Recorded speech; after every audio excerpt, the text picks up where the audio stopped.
বিচার বিভাগের সংস্কার এবং আওয়ামী ফ্যাসিবাদের সাথে জড়িতদের চিহ্নিত করার লক্ষ্য নিয়ে যাত্রা শুরু করল বৈষম্যবিরোধী ছাত্র আন্দোলনের লিগ্যাল সেল। গত 18 জানুয়ারি 2025 তারিখে বৈষম্য বিরোধী ছাত্র আন্দোলনের কেন্দ্রীয় নির্বাহী কমিটির উদ্যোগে বৈষম্য বিরোধী ছাত্র আন্দোলনের লিগ্যাল সেল গঠিত হয়।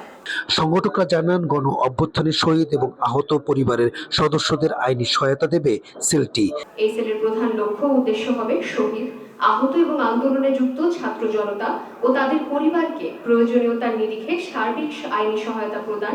এছাড়াও বৈষম্য বিরোধী ছাত্র আন্দোলনের লক্ষ্য, উদ্দেশ্য এবং কর্মসূচি প্রণয়নে সহায়তা ও পরামর্শ দেবে এর সদস্যরা।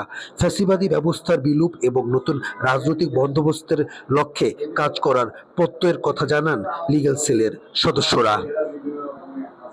দেখুন, আমরা একটি বিষয় বলছি যে অন্তর্বর্তীকালীন সরকার তার জায়গা থেকে যেসব বোল্ড পদক্ষেপ গ্রহণ করা উচিত ছিল 5ই আগস্টের পরবর্তী সময় সেই বোল্ড পদক্ষেপগুলো তারা গ্রহণ করতে ব্যর্থ হয়েছে।